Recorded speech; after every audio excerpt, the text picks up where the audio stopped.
there's a lot of those cuts, but looking for an attorney, as long as you're aware of what for, that's important.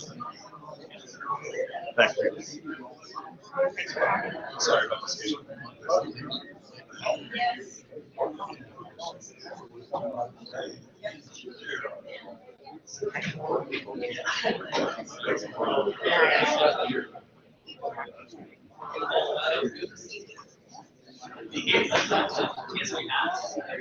Well, let's go ahead and get started. As we all know, the WCCA requested that the legislature pass language that allows counties and only counties the ability to purchase consolidation of our employees for workers' comp purposes. The legislation that passed allows us to move forward if we would like to. It did not tell us much about how the program worked and how it would work. The goal is to provide us maximum flexibility to create a program that would work for us. We are the ones who will design it and fill in the details that work for us. Passing the bill was the first step, simply, to get the stamp of approval from the legislature. But now it's up to us to fully understand what a consolidated program would look like and if it makes sense for us in the future. So let me be clear, we are not going to make any decision today about moving forward. Instead, today is a learning what has already been done elsewhere and what is possible here in Wyoming. We are fortunate today that we are not inventing the wheel. North Dakota Association of Counties has operated a consolidated county employee group of workers' comp for 20 years. Mike Wolf, the director of that program, and even better, he was one of the ones that started the program 2 decades ago, so he is familiar with the hurdles to get the program off the ground. And we would invite Mike here to walk us through the program that works in North Dakota and to answer our toughest questions. Mike?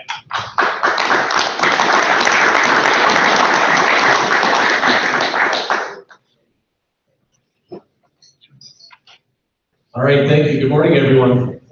First of all, I'd like to thank you for inviting me here today to go over our program. We'd like to welcome any county officials that are streamed in live to this presentation as well. And some of those people are may ask some questions too. We'll go through Pete, so we'll be happy to answer any questions that you have. If anything comes up during the presentation, by all means, feel free to ask those questions. A little background about myself quickly.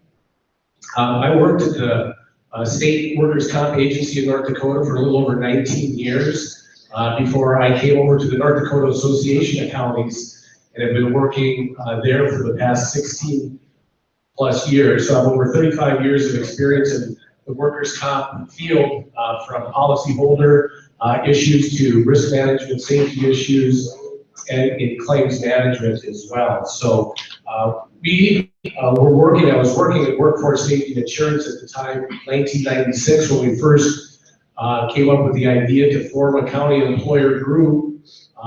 Premiums were high for North Dakota counties. There were programs going on in the workplace, and so they saw a need to try to contain some of those costs associated with workers' comp premiums. So we worked really closely with the Association of Counties that developed a joint powers of agreement, went through the Attorney General's office, and that's how we got our authority. We didn't get legislative authority, we just got an opinion from the Attorney General's office to form this group. And so we formed this group to try to look at ways that we could control costs. Our joint powers agreement required that we had 100% participation from our 53 counties. And so we had 100% participation. We traveled to the counties. I traveled with the Association of Counties, traveled around the association and pitched the program to the counties to bring them on board with our program. program. We deal with approximately 6,800 employees in North Dakota in our 53 counties. And so we went out and started the program in 1996, started by hiring a safety consultant to the program who had no claims management experience. And that was the number one problem with starting our program, is that we hired somebody with a safety background with no claims management program. We did go in and we developed programs in every county, and virtually none of our counties had any organized safety programs going on at all. And so the safety consultant came in and did organized safety programs, but there was no claims management going on. So the same things were continuing to happen. Claims would be filed, and there was no claims management. So the costs continued to mount, and that affected counties in their experience rate modification factor. And so that was not making the program work very well. We did assign risk managers in all 53 locations, all 53 counties. And so there are direct link back and forth between the Association of Counties and the county level. So we deal with risk managers. Those risk managers basically didn't have any claims or safety background either, and we didn't expect them to, or we weren't really concerned about that. We just wanted a direct contact person in the county that if we needed to get something done, find something out for us, and eventually work with our 24-hour claims reporting program, that they were our direct link back to the Association of Counties. Initially, a lot of these risk managers were just added on duties to their regular daily jobs, and those risk managers could range from the maintenance person at the county to a county auditor and anywhere in between. And so it didn't add a lot of job duties. It didn't make their life miserable having additional duties that they were doing and not getting paid. But eventually, over the course of time, most every county now gives them some kind of a stipend in their salary to assist with our program because they see the benefit of our program. So we had that virtually no claims management from 1996 to 1999, and the counties weren't seeing any savings in their premiums. So that's when Mark Johnson, the executive director for the North Dakota Association of Counties, came back to us and said, what's wrong with our program? What's going on? Why aren't we realizing and recognizing the savings we thought we could achieve? And we told them, bottom line, it was claims management.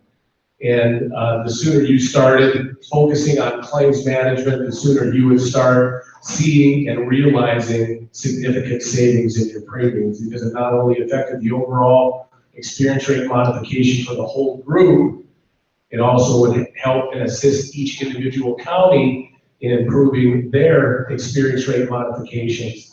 And at that time, we had a majority of our counties that were operating in surcharges on their workers' comp premiums because they had a bad experience rate modification factor because there was no claims management going on and there were a lot of high claims costs. So the North Dakota Association of County oversees the county employer group. So in 2000, we met with Mark Johnson, and he decided that he needed to make some changes to the program. And after we told him everything he needed to do, then he came back to me and he says, I want to hire you to run our program. I wasn't quite expecting that, but I said, well, the only way I'll come is if we hire the best internal claims manager that we have here at Workforce Safety Insurance to come with, because that's exactly what you need. And so he said, okay. And so as CEG manager, I'm basically responsible for the premium allocations back to the counties, all safety related issues, and managing our claims assessment program. And then we hired Jennifer Mormon, our internal claims manager, who provides all the medical management and return to work services. That's all she concentrates on. It was her job basically to workforce safety insurance for the employer caseload that she had there. So she and I ran this program from 2000 to about 2015 before we hired an additional third trainer who is now assisting us in training as well to meet all of our training requirements for workforce safety insurance to ensure us to be able to get all of our discounts. Our third trainer was at our office doing some Homeland Security training at the time through a federal grant. And that was being operated through the North Dakota Association of Counties. And that grant ended, and I'd always talk to my boss about different ways that we could earn more money in safety discounts from the insurance company, but we didn't have the resources to do that. There's just no way that I by myself could do all of that because the requirements were we had to train in all 53 locations, all 53 counties, and actually we have 2 law enforcement centers in our office under our CEG program. And so I told him simply by keeping this trainer on, we could actually go out and qualify and complete 2 more safety programs with workforce safety and insurance in North Dakota that would generate us $240,000, $220,000 worth of safety discounts, which would easily pay for that position to bring on board. So Mark did that, and so we've been able to increase the amount of safety discounts we earn through our insurance company, and North Dakota is just like Montana, that it's a monopolistic state fund run by the state. We don't deal with private insurance carriers either in North Dakota. So again, we have our risk managers that serve as our direct link, and they've been a very valuable resource in our program as our program has progressed over the years. So the benefit of a lot of this is that the counties don't have to hire individual safety and claims management professionals within their counties to do the things we're doing as a group, because we're ready and available to counties at the drop of a pin for any issue that comes up, whether it's safety related or if an injury occurs, and then we need to get involved on this claims management side. And a lot of counties can't afford to hire a safety person and a claims manager to do those, because we have counties probably of similar nature of years that there's not a big population base, and so there's not as many employees within the county structure, and so there just might not be that many injuries throughout the course of the year, and it doesn't pay to have somebody on as a safety or claims management professional. But when that injury occurs, now we have a mechanism in place to make sure that we can take care of and manage that injury so that it doesn't cost that county excessive costs in claims costs. And plus we can provide the safety services they need to be able to earn additional discounts on their premium. So we developed the safety program. We have safety programs designed in every single county. Now that they're fully functional, we earn premium discounts from workforce safety insurance. We earn 5% each off of a designated medical provider program I'll talk a little bit about later. Drug-free workplace. It's been a very positive and beneficial program for us to be involved just with the different issues of drugs and alcohol in the workplace, and not only illegal drugs and alcohol, but as you all know, legal opioid narcotics are becoming a big issue in county government for us in North Dakota. That are being prescribed by doctors, dentists, and those type of things, and employees bringing those into the workplace and then having a dramatic impact on the workplace. So Workforce Safety developed a drug-free workplace program, discount program for employers to implement. Then we also participate in a learning management system discount program with Workforce Safety Insurance. It's an additional computer-based safety training program that's free to employers, and they'll give us a 5% discount if we implement that program. And we only have to have 10% of our overall basic employees participate in this program, so we need to have 680 people participate each year to give us a 5% discount. We don't make this program mandatory for counties because of all the other training services we provide, but if the county wants to get involved in this, they can, and then they earn an additional 5% premium discount, and then we're getting a 5% discount program-wide, so we earn additional premium dollars that we can distribute back to counties through that program. Our claims management program, as I mentioned, is the most critical part. I wouldn't start a program like this unless you had a designated claims manager. I hired that before I hired a safety person, because you can do all the safety you want, but sometimes you can't prevent injuries from happening. They just happen. And our basis and our calculations are that you can be as safe as you want, but something's gonna happen. You can have 0 injuries, but is that a reality with 6,800 people? Probably not. And we've determined that probably 95% of our injuries, we average about 300 injuries statewide throughout the course of the year. And we estimate that probably 95% of those are through employee negligence. Not because the county hasn't provided the necessary safety training or the safety tools or the proper personal protective equipment. The counties are very good at doing that. It's just that employees become complacent in their jobs and they get injured. And being a no-fault insurance carrier, like you are here in Wyoming, we can't deny claims based on employee negligence. We have to deal with the issues. And that's why we have to manage those claims from day one. And then we have our Insight internal claims manager who also accompanies injured workers to appointments, meet with medical providers. She goes out to the counties and meets with injured workers and county officials as needed. And again, you have to have a passion for this job, and Jennifer has a passion for this job. And she won't let anything get by her. Our workforce safety and insurance company, I don't like to say they don't like us because they do like us because we both worked there for several years. But we know all the ins and outs to the workforce safety insurance industry, and we know what questions to ask and what things to do, and we can challenge them on certain decisions they make on issues that in the long run is going to save counties money over time. We also have a direct computer link with workforce safety insurance for our claims manager.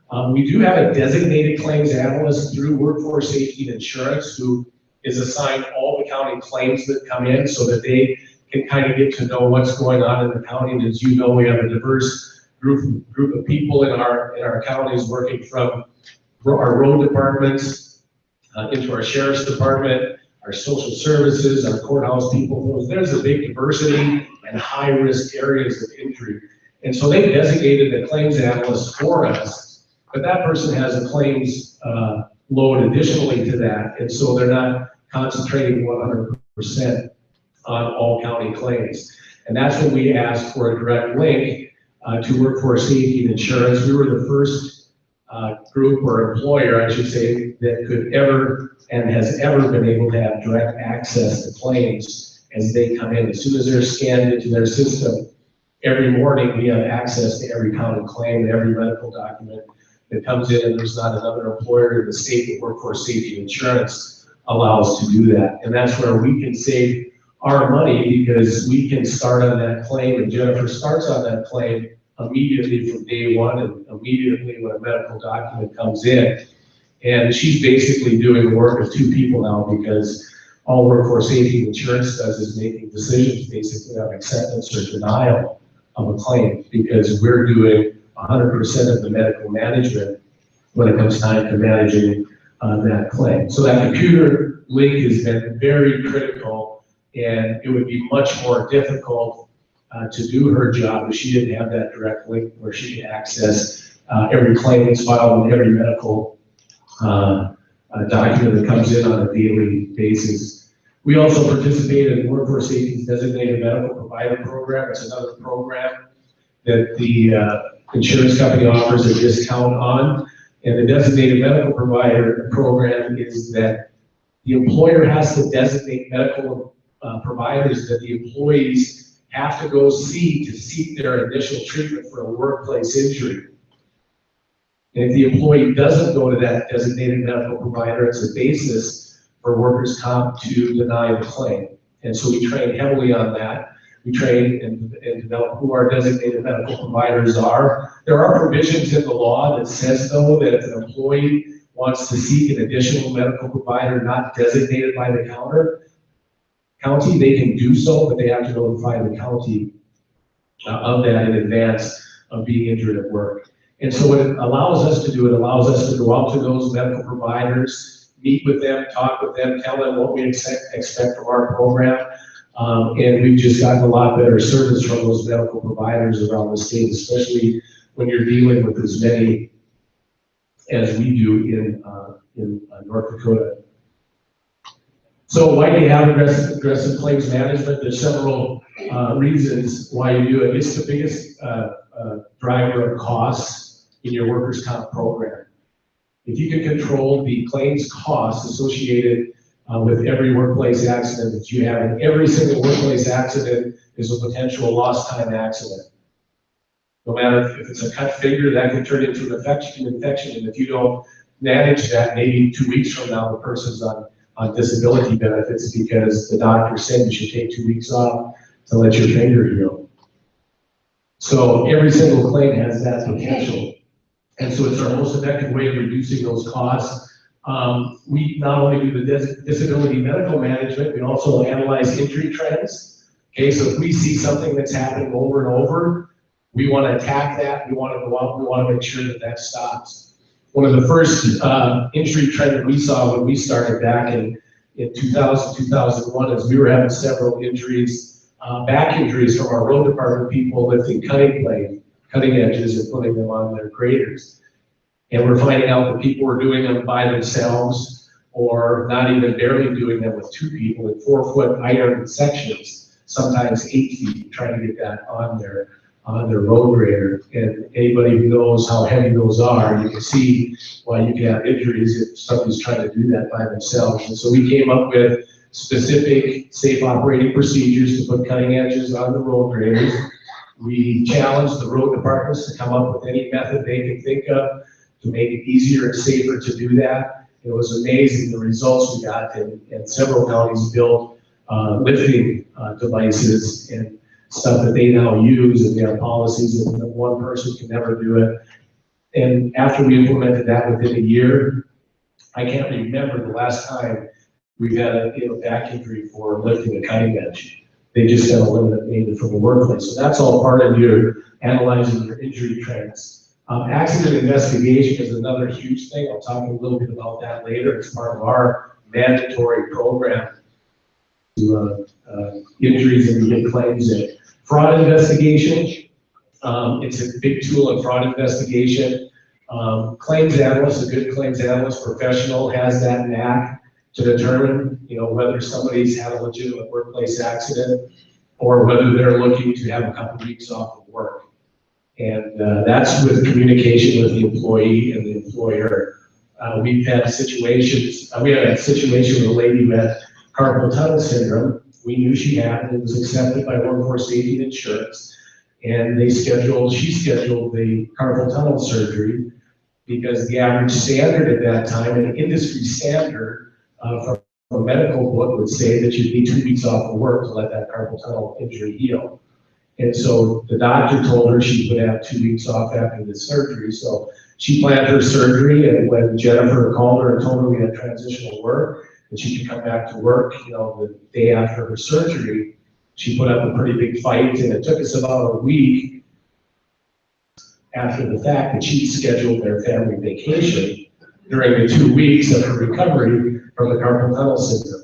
But that was 2 weeks of disability benefits that would have been paid, would have been charged to the county's account, and would have cost that county money through their experience rate modification. Raised reserve reviews, I can't talk enough about reserve reviews. Whether you get involved in this project as a county employer group or not, you need to be very diligent on case reserves that are set by your insurance company. They go by industry standards a lot, so if you have a broken leg, there's an industry standard that insurance companies can look at and say, for the average broken leg, here's how much the medical costs are probably going to be, and here's how much the disability is going to be associated with that. And they set a case reserve for your experience rate modification factor. And those are considered as paid costs. So not only did you spend $50,000 on a claim, and they put another $100,000 reserve on that, when they go to do your experience rate modification, they're calculating that on $150,000. And employers are very, they don't have the experience to do that a lot and challenge and question those type of things. And we do that on a monthly basis with our insurance company, and the exact perfect time to do it is about a month out before the insurance company runs your experience rate modification. because now you can get all your reserves adjusted. You're gonna find people place accident and they have reserved lost time benefits for that, and that person never lost a day of work, but those reserves are out there. And we've gone and we've cut maybe probably $300,000-$400,000 off of case reserves that our insurance company had set for people that were already back to work, because those are automatically set by computer and they don't go back and necessarily review those for you. So whether you get involved in this program or not, make a point to really make a consideration of challenging your insurance company on case reserves that are set up on any claim that's been filed by your county. And then also subrogation recoveries. We are very diligent in that as well. Sometimes our insurance company isn't as gung-ho about it as we are, but our subrogation third-party recoveries are when somebody else was the cause of that accident. So if you had a sheriff's deputy involved in a car accident and it was the fault of someone else, we want our insurance company to pursue third-party recovery on that. And anything we can recover on that is then credited to our claim costs, and it reduces our claims costs by that much. You're not successful on all of them because you might have a situation like we did where one of our social service people were in an accident by an 18-year-old uninsured kid. You don't have much chance to recover anything from that, but in most cases you can, so you always have to be diligent about any potential third-party recoveries. And we basically reduced all litigation. We don't have cases going to hearings. I can't remember the last time we had a litigation hearing for a workplace injury claim in North Dakota for the counties. And another big factor in drive cost saver is we've eliminated the required use of vocational rehab specialists to come in and assist with a claim. And basically what a vocational rehab specialist is an extended arm of a claims manager or claims analyst. And what they're doing is they go out to appointments with employees and they meet with the employer and try to develop return to work plans on behalf of the insurance company, because the claims managers there are too busy to do that individually with the caseloads that they have. So really a voc rehab specialist is an extended arm of the claims analyst. And so we've eliminated virtually all of those costs, and we've seen costs associated with voc rehab specialists that can run as high as $30,000, $50,000, or $60,000 on a claim. Now that's $50,000, $60,000 now are charged to your experience rate modification calculation at the end of the day either. So, so really the cooperation between everybody, and do we run into problems and things when we do this? Yeah, with employees, yeah, there's people that aren't motivated to go back to work right away, and they don't think they can. And another factor is dealing with the medical community. We deal in small rural areas like you do, and the injured worker is a friend of the doctor, and it's easy for the doctor to say, well, take 2 weeks off and come see me. The 2 weeks turns into 4 weeks, and now we pay a lot of unnecessary medical costs associated with that. And doing this, we don't cut back on anything as far as care to those employees. They're still getting the same appropriate quality medical care and treatment as they would if we didn't have this program anyway. And our glaring statistic that we do like to share on the bottom is that when we came to the program in 2000, after 1999, North Dakota were missing 5,400 days of work for 250 to 300 workplace accidents. That's a lot of days. That's a lot of money that counties were paying in unnecessary charges that were going out. After the first year of managing this program, we reduced that to 185 days for the same amount of injuries, and the same amount of injuries today. And I don't know that Jennifer has exceeded over 200 in any given year. She's been able to manage that, and that's where the cost savings come in with your aggressive claims management. If anybody has any questions as we go along, feel free to go. And I also forgot to mention that you have a handout too that we're kind of following in succession with that. We implemented the 24-hour reporting programs. And again, 24-hour reporting allows you to document that injury and get started on it right away, whether it's a cut finger or somebody broke their leg. It's very critical to do that. And we can start that return to work process if we have to. Delayed reporting should raise doubts on the behalf of the employer, anytime there is delayed reporting, that should raise some doubt, should be your first thought, and then you go forward from them until you find out why there was delayed reporting. And the biggest thing we tell employees is the sooner you tell us, the sooner you can receive the appropriate medical care that you need and that you deserve as a result of this. So under our program in North Dakota, our insurance company, Workforce Safety Insurance, they charge the first $250 of every claim's medical cost back to the employer. Okay, so regardless at the beginning, you just chip in the first $250 no matter what. You know, some sort of a small deductible program for you. And then that $250, if you paid the max $250, that wasn't allocated towards your experience rate modification factor. Okay, so we were thinking about this, we're thinking of ways to increase our 24-hour reporting rates because they were terrible, to be frank. They were probably at about 30% of injuries being reported within 24 hours. So we just threw out a $100 incentive. We told them, if you report your injury within $2,400, we'll give you a $100 bill back out of that $250. And it was amazing. I didn't know if that was enough of an incentive or not, but it was, and we've increased our reporting, 24-hour reporting today to about 90 to 95% of all our injuries are reported in that fashion, and we can get started. So we didn't know if that would work. It worked. Workers' Comp saw the success of our program in increasing our rates, and they understand the importance of timely reporting as well, because they can do the same things we're doing with all the other employers in the state. So they went to the legislature and they offered legislation to give that full $250 back to the employer if they reported that injury within 24 hours. So it eliminated that deductible that the employer had to have. So that increased statewide for them, their 24-hour reporting numbers as well, which in turn saves money for them and all employers in the state when it comes down to determining base rates and what employers pay for that. If they delay reporting exceeds 14 days, Workforce Safety then increases that penalty to $350. And we said, if you delay 1 day late in our program, you automatically pay the $350. So now that's even a bigger incentive for our counties to make sure that those claims are reported within 24 hours so that we can get started on that claim.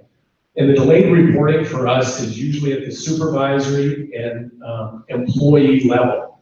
It's not at our risk manager level, because our risk managers have been trained like robots that they know that that injury needs to be reported within 24 hours. And I would venture to say that our reporting by risk managers is probably within the hour of an injury occurring, that claim has been filed with Workforce Safety Insurance. It doesn't come close to 24 hours. But if the supervisor doesn't come and tell the risk manager, or the employee doesn't tell the supervisor that they've been injured and they just go see a doctor, that's where our delayed reporting comes in sometimes. So it's not on the level of our risk managers who do a great job for us. It's at that supervisory and employee level. Okay, we've got our claims assessment and accident investigation programs. In addition to our assessment program, we internally have developed an accident investigation program to go along with our timely reporting program. So each county is required to perform an accident investigation within 4 days after every injury that an employee has that they need to go seek medical attention. Okay, now we've tied that to the claims assessment program. If you don't conduct this accident investigation within 4 days, you're going to be assessed $350. And again, it's a very valuable tool because it's like analyzing injury trends. We find out what happened, why it happened, how it happened, and it's not just because we don't let people put on their form, well, I was just careless today. You're careless. You know, and we ask why questions until we kind of find out what that is. Was it a training issue and the employee didn't know how to perform their job duties right? Was it an equipment malfunction? Whatever it is, we determine that from that accident investigation, and it's a very valuable tool. And we usually have the department head of the department where the injury occurred conduct that accident investigation, and we'll get involved or our workforce safety insurance will get involved sometimes depending upon the nature and severity of that injury. But what it really does too is it allows us to share that information with our other counties. So if we have an injury in a county that occurred, we share that with everybody and say, hey, we had an injury and this is what happened. Okay, you might want to talk to the employees in the road department, or you might want to talk to your sheriff's deputies and say, hey, we had this incident happen. We want to make sure it doesn't happen in your county as well. And depending upon the severity of maybe an incident is an injury when somebody might have had an injury at work, but it's not bad enough that they need to go see a doctor. So we have to report incidents to workforce safety and insurance within 24 hours as well. But all it is a documentation that something's happened in the workplace, so that if they go see a doctor a week from now or 2 weeks from now, there's documentation that something happened a week ago. But we don't require accident investigations on incidents unless they're really severe in nature and they could have been, a really bad accident happening.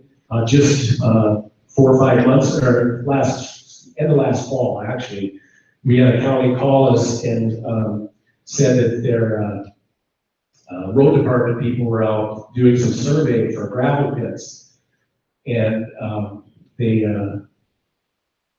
were going out there, and the road supervisor said, well, I know there's no pipelines there. We don't have to call the dig number to find out if they're there. I know, I've been around long enough that there's nothing there. And they said, are you sure? And they said, yeah, go out there. He said, get to work. And he was out there. Luckily, by chance, a landowner happened to be driving by, because he probably figured they were going to be out there sooner or later to do this anyway on his land. Drove by, screeched up to them and said, you need to stop right now. You are right over a gas line. And they dug down a little bit by hand, and they were within about 5 inches of a natural gas pipeline that they would probably hit it.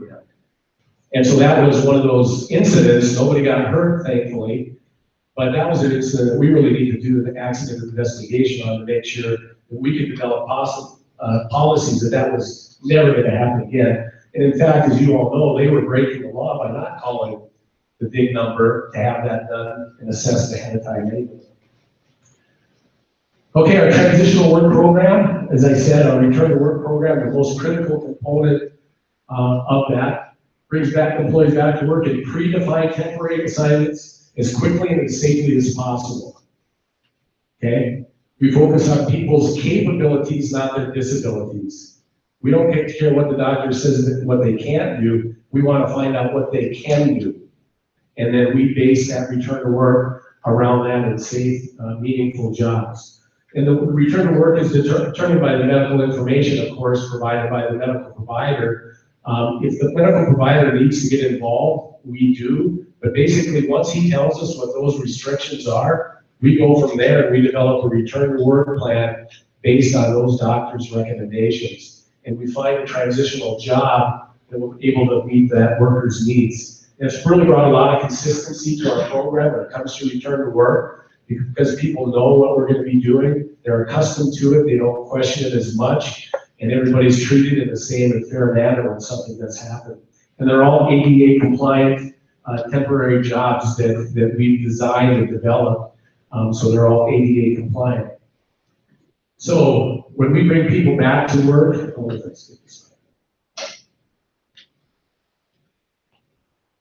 okay, when we bring people back to work, the biggest factor for them too, that we tell them that they continue to maintain their earning potential. If people go on workers' comp disability benefits, number one, they get 66 2/3% of their weekly wage and a benefit, plus North Dakota caps the benefit based on your salary. Most of our county employees make enough in salary that they're also going to be affected by the benefit cap. So people lose money when they go on workers' comp disability. And so we tell them, you come back to work in some capacity, you continue to earn 100% of your salary while you're in that transitional job. And that transitional job might be 1 week, 2 weeks. It's usually not a long time unless it's a really severe injury. And then they're back to their regular job. So they're maintaining all of these benefits while they do that. And it even maintains job security. In the private sectors, we saw employers all the time. If somebody went on disability benefits or got hurt and couldn't do their regular jobs, They replaced him and they didn't have a job to come back to. All the county departments involved, and everybody knows what this plan is and when that person will be back to their regular duties. And work is therapy. Doctors will tell you that. Work is therapy. Doing something is better than sitting at home doing nothing and eventually getting what I call the Jerry Springer syndrome. If you're home too long, that's what you develop, and nobody wants to come back to work after that. So that's why we do that. So in our program, literally, unless someone is laying in a hospital bed, we're developing a return to work program, and they're back at work doing something. We had one of our road department employees who fell out of his road grader and fractured his pelvis. A 12-week minimum in the wheelchair. He was going to be in a wheelchair for 12 weeks. Before our program, what do you think he would have been doing for 12 weeks? Nothing, sitting at home, right? So we developed a transitional job for him from that. And we developed things that work with the people who are injured. We're not going to take a road department employee who doesn't know how to operate a computer and put him in the auditor's office and have him do data entry all day. It doesn't make sense. So we offer several different options to the employees to meet their capabilities and their skill levels. And so we looked at some areas and we found a job in the social service department where they had a big mailing project. And they said, yeah, we could put him to work for 12 weeks easily and keep him busy doing something. So this guy worked there for 12 weeks and made it through and went to his doctor's appointment. He says, okay, now we need to get you into a little more physical work. You're going to be done with your wheelchair. We're going to get you to the shop now for maybe 3-4 weeks. We're going to have you do some a little or more moderate work before we can get you back into your heavy equipment. And we met with him and he says, well, I don't want to go. I just want to stay here. And we go, well, that's really not the premises of our program. We're trying to get you back to your regular work. Why don't you want to go back to your regular job? And he says, I've been for 12 weeks, I've had the ladies in the social services waiting on me hand and foot. Why would I want to go back to a shop of grumpy old men? I got a maid here. Back, it was a perfect success story of how he would have probably lost money being on disability benefits for 12 or more weeks because of a workplace accident that happened. And so that's exactly what we want to try to avoid. And how did we come to this point? We went out to every county and we met with supervisors, department heads, and we said, if you had a free employee for 1 week or 2 weeks, is there anything you can find them to do? And do you think we had one person say no to us when we said they were free and it didn't cost your department budget a penny? And that's how we developed this manual. Our manual is probably, I'd say, this thick, full of ADA compliant jobs that talk about standing, sitting, bending, stooping, lifting, temperature extremes you might be exposed to. And so when we meet with the medical providers, it takes them off the hook in rural areas when their friend is in the room with them, disability plan, and we have viable jobs for them to go back to. It takes a lot of pressure off the doctors, and they told us that because it's now us being the bad guy making somebody go back to work, not the doctor, their friend doing that. And so they like that because they say, yes, these are all meaningful ADA compliant jobs, and we usually have 3 or 4 so that we allow the employee to pick what they can do throughout that process. And so that's been very beneficial with our medical community when we have to place these people back in some type of temporary transitional work. Okay, where do we do that? Where do we start? We always start in the employee's own department, someplace familiar. If you're in the road department and you can't drive your road grader for the next 2 weeks, then is there something we can do in the shop for the next 2 weeks and keep it as familiar as possible? If that can't happen, then we're going to look within another department within the county, like we did with the other road guy who went into the social service area, and we'll figure out a plan there. We've even job shared with other counties. We have some counties, Bismarck and Mandan and Burley-Morton County are right across the river. And what one county might not have had for a transitional job for this person that fit them really well, they did 7 miles away across the river. And so we would send that employee to the county next door and they worked there during that transitional work period. Or maybe we've had county employees that live in the far edge of a county and the next county seat is only 10 miles from their house, but they're working maybe a local regional highway department shop area there. We can go to another county and work there too as well and keep that commute down for that person.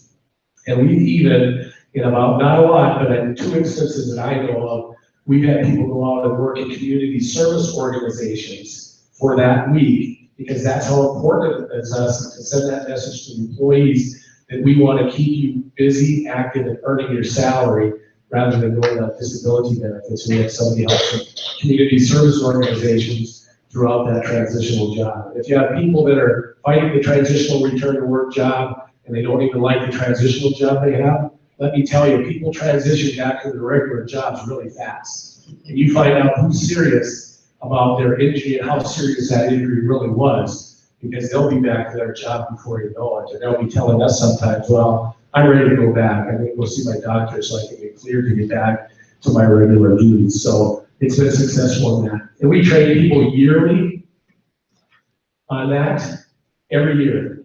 We train them on designated medical providers, so there's no excuse that they don't know who they're supposed to go see. And we train them on the 24-hour reporting process and all our program processes. So nothing's new to anybody if something happens to them in the workplace. And that's where it's lent a lot of credibility throughout our entire program.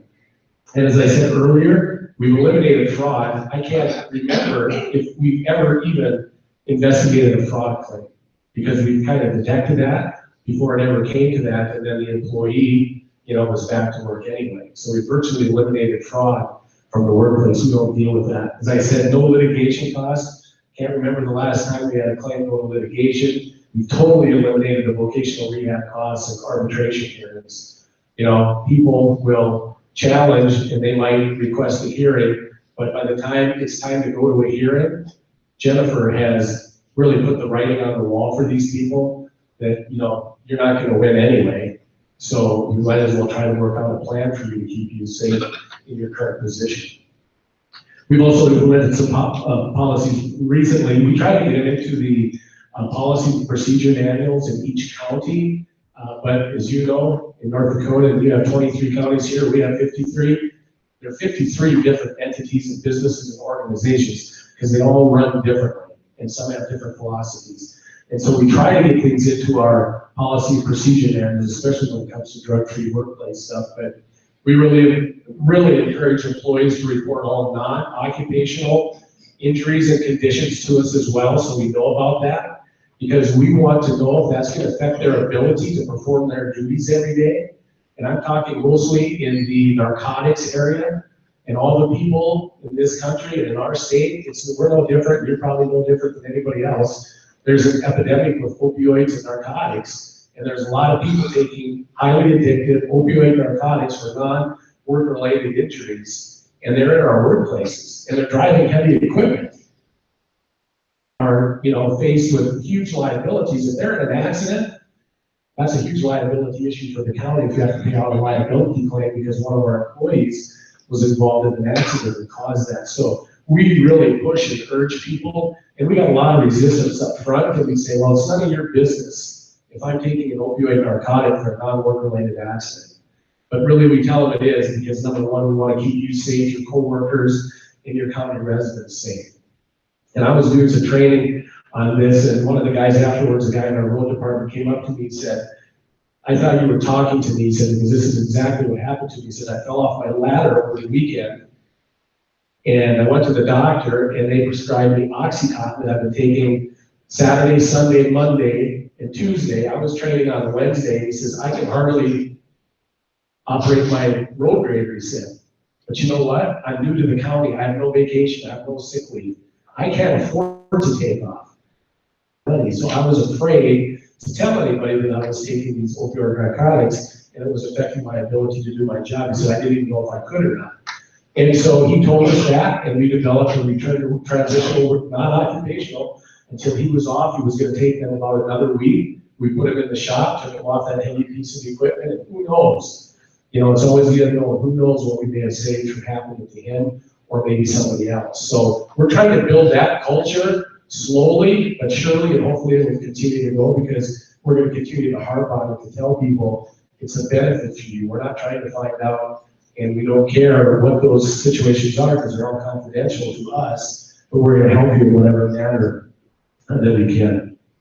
Okay, our training, we provide training on a wide variety of different things. If you see training here, you know why we train on a lot of this stuff? Because it happens, right? These are things that happen, and these are our exposures too that our county employees face. And your county employers are no different than ours in all the conditions and issues that they face. And we really talk about bloodborne pathogens. We can't stress that enough to our social service people and our law enforcement people. And those are the two groups that are least likely to wear proper personal protective equipment in their jobs because they think it shouldn't matter. I'm invisible. I'm a maybe a sheriff's deputy. I'm not going to get hurt. But we have jailers that once per week are being spit on in a jail.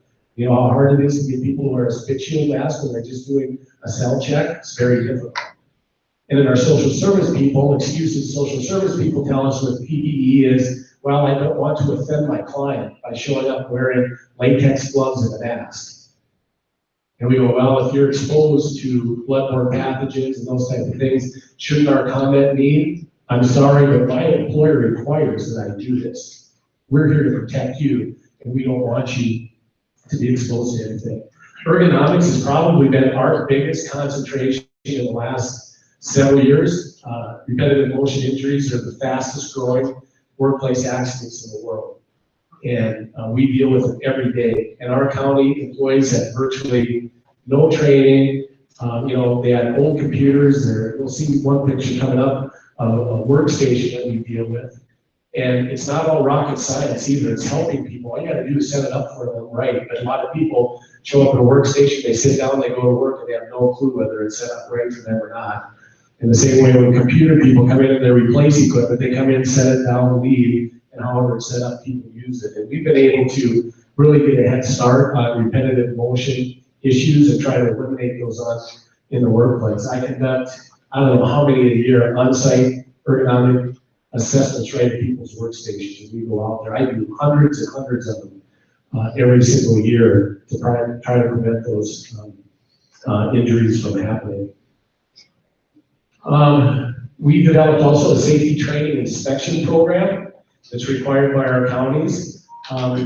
Nobody has ever asked me what the penalty is if they don't do it, because everybody's really compliant with us. So we've been lucky that way.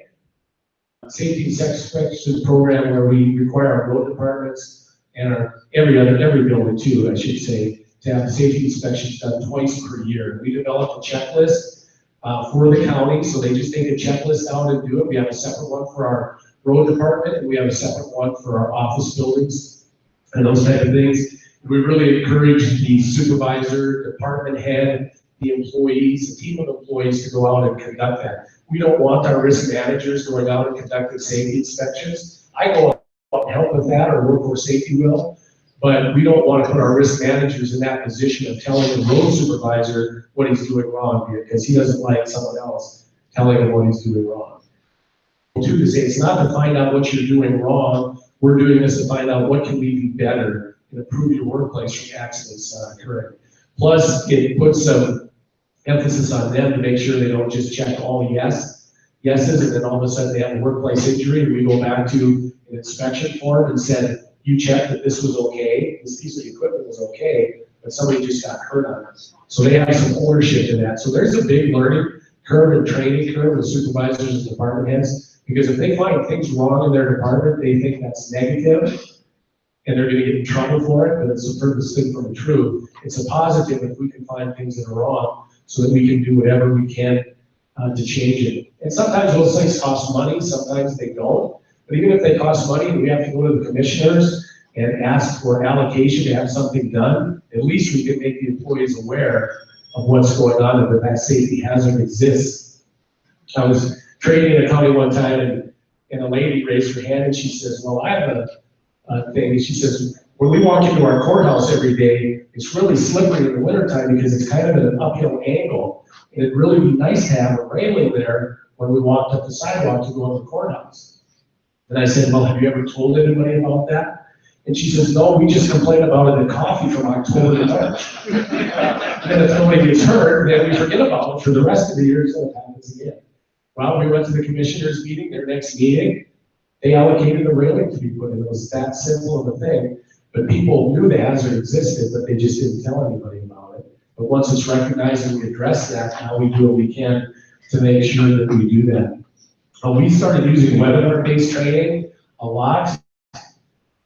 And the money we pay, which is about $1,500 a year to the webinar-based company that we use, I think it's about $1,500 a year, somewhere in there. We were probably spending in excess of $3,000 to $4,000 a year in travel expenses and stuff, and that's, eliminated that expense, and we've gained a great service. I still do a lot of on-site training. We do the on-site ergonomic assessments too, because I never want to get away from the face-to-face with people, because there's nothing better for me than face-to-face training with people. But in today's world, you just can't do that all the time. And I can go out to a county and they have, 30 employees, and I'm never going to get 30 employees to come to training. Something always comes up and somebody's not going to be there.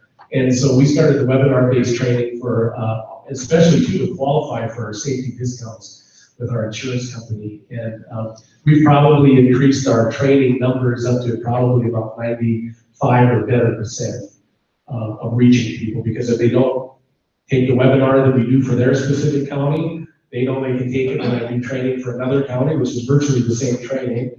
And plus we have recorded webinars that our risk managers will make sure they go in and take. And so we've got that through webinar-based training that's really improved our training numbers. Okay, premiums, money. I never talk money to employees, never. When we talk safety and all the benefits of safety programs and all the benefits of our claims management program, it's always the benefits to them. They could care less if it saves the county $100 or $1,000. Employees don't care about that.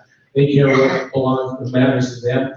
The commissioners, the money is where it kind of comes to be too. We talk way more about money to our commissioners. So we had to develop a computer system that mirrors the insurance.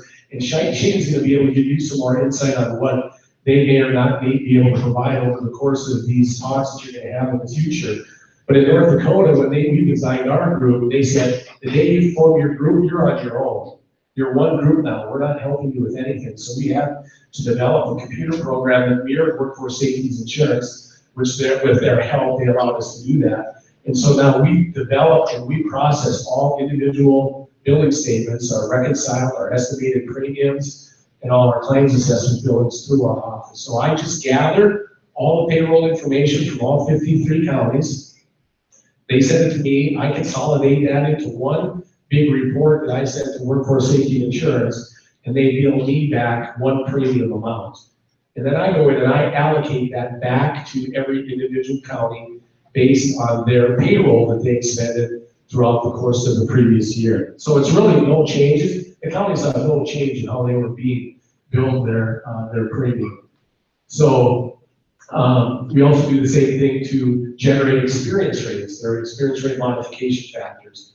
Workforce Safety has the claims information. We get the claims information from them, and from that we generate the experience rate modification factors for each individual county. So we might get a set experience rate modification rate from Workforce Safety for our group, but we do not allocate that back to all the individual counties as a flat experience rate modification. You don't want to do that, because if you have counties that aren't doing good and are operating in surcharges or very low discounts, on our $3 million premium that we pay, our gross premium is about $3 million.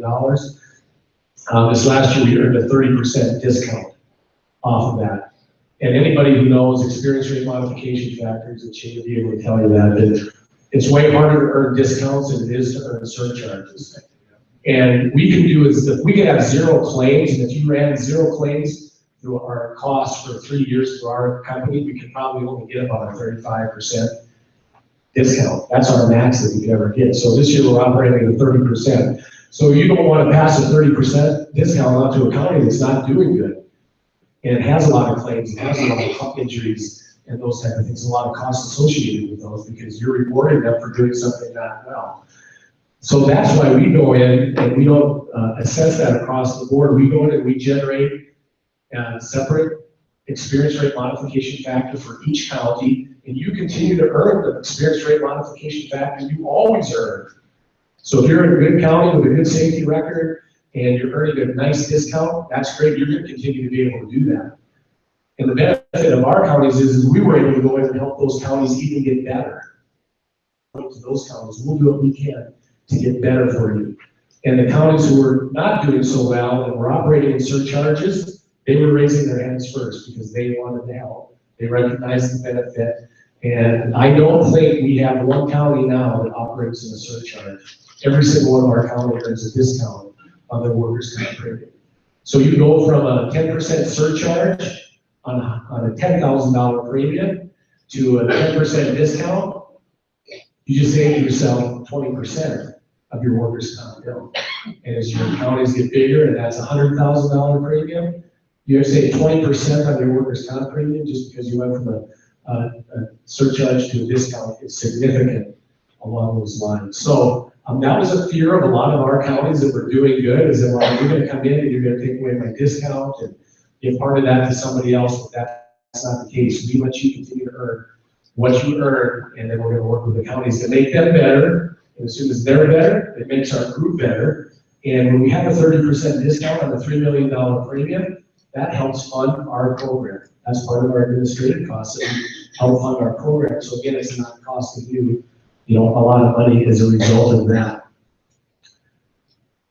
And that was probably one of the biggest questions. One other thing we did, and we worked with counties on this, depending upon how much money we were saving as a group over the course of time. We started in 2001, and we told our counties we want to develop a reserve fund so that if we have catastrophic injuries and we have a lot of costs in a certain year, we have a reserve fund sitting out there. And so we built a $1 million reserve fund. We have $1 million sitting out there. Should a county have a catastrophic injury, or maybe there's several catastrophic injuries throughout the course of the year that may cost our group a lot of money that has an effect on our experience rate, we have something to fall back on. Because a lot of times, if we have an injury that occurs in the county, a catastrophic injury, it may not be your fault. Okay? We could have a really bad accident. You've done everything that you could as an employer to provide the tools, the machinery, the proper personal protection equipment, and an injury still occurs. And maybe it's because of the third-party liability claim, like our social service lady who got hit by a teenager with no insurance and no recovery. That claim cost is probably $100,000. So now those costs can affect that county through their experience rate. And so we built that fund to try to do that. That's not going to happen overnight, but it's a goal to set if you would form a group like this so that you can assist counties or your entire group should you have that. We did participate in workers' comp's premium deductible program, and I know the Wyoming Fund has a deductible program that can offer, I think, up to 50%, if I saw right on the website. My personal opinion is we did okay those 2 years in a deductible program because they reduce your gross premium by 50%. So after you have your gross premium, your discount, they'll reduce that by 50%, but then you're taking on the first $100,000 of every injury. Okay? That's a pretty big risk at times, no matter how safe you are. And so we were fairly lucky those first 2 years of doing that. But when we really analyzed it after that, you can take your safety discount that you could earn, and we couldn't implement any other safety programs and get discounts for any other safety programs under the deductible program in North Dakota. And I don't know how Wyoming does, but we found it better than if we just went the standard premium rate, took your experience rate, and all the safety discounts we could earn. We were going to be way better off, and we eliminated the rest 100%. So my recommendation would be to look very seriously at that, and I would probably discourage that and stay the traditional model, get all the safety discounts you can get that way, and don't take on any additional risk that you don't want to have. Okay, so how is our premium funded? Basically by a portion of the discounts generated from our safety programs and our experience rate modification factor. We've gotten some administrative charges along the ways that counties have seen as a benefit. We've charged small administrative costs, and the selling point to that is now you have a safety professional and a claims professional at your service of call, 24 hours a day, 7 days a week. And believe me, people call us on Saturdays and Sundays because we've got them trained to report injuries. And we have a lot of people just like you that work Saturdays and Sundays, and we say, depending on the nature of that injury, we're available 24 hours a day for service to those people. And so we want to make sure that people realize the benefits of that, and a lot of counties do. You have a county that has 25 employees, you can't afford to hire a safety claims person to manage 3 claims a year. But when that one does happen, and it's going to be a high dollar cost because of a severe injury, you got that right there for you whenever you do need it. So again, those administrative charges are based again on the size of the county and the premiums they pay, because the smaller counties generally do have lower claims, and the larger counties with more numbers of employees have higher, just because of the nature of the industry. You have more people, you're gonna have more injuries. So the big thing is, you don't know when an injury is gonna happen, but if it does, you know that you have a program in effect that's gonna help assist you. Okay, what's your role as county commissioners? I meet with county commissioners all the time, not as much as I did from 2001 to probably 2010. With county commissioners all the time, and we talk to them. And you know where they want us to come see them the most? When that injury occurs, and somebody got hurt severely, and they know it's gonna be high dollar costs. Now all of a sudden, safety becomes a priority too, because now we're gonna figure out a way to fix what happened and a way to control the costs associated with that claims. And then we really have people's attention at that time. But the sad part is, somebody's had to get hurt for that to happen. We want to eliminate that. So I always tell commissioners, you are the vision of this program, and you are the verbal portion of this program. Because every time somebody says, who said we have to do this? Well, your commissioners voted on it at the last commission meeting. When we want to implement the safety policy, safety procedure, when we want to implement our 24-hour reporting program, when we want to raise the 250 to 350, when we want accident investigation policy, it's the commissioners who decided that in their counties. And once the commissioners do it, then those skeptical people fall on board because it's a mandate from their commission. And as long as you portray that, then this program is going to be 100% more successful, because you're understanding the proactive risks. And again, you know, it's whenever you're going to need those services, and you might recognize things, because I have people all the time. I remember hearing you talk about this, and I noticed this in our county. Would you come check on it for us? And that happens all the time, and we like that.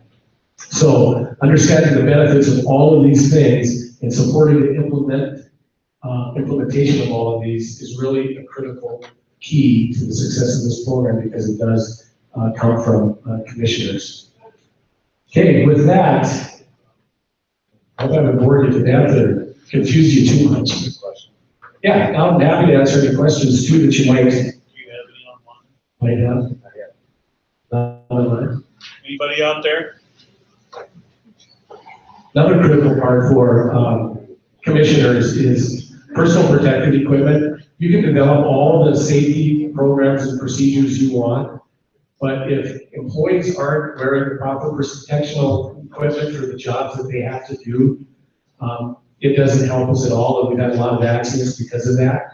And a lot of that, again, comes from the commissioner level on down, because sometimes supervisors and employees are friends, and it's not a big deal for the supervisor to make the road employee wear that mask when he's grinding, because nobody's ever got hurt before, so why should it be any different?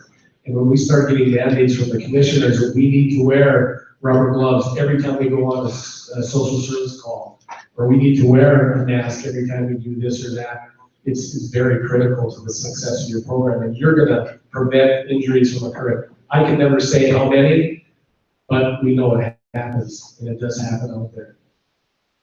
Questions anybody has? Yes, sir. Yeah, that's Mike's coming. Sorry. If you have an employee that's been on workman's comp for 15 years, there's a way to get him off of that.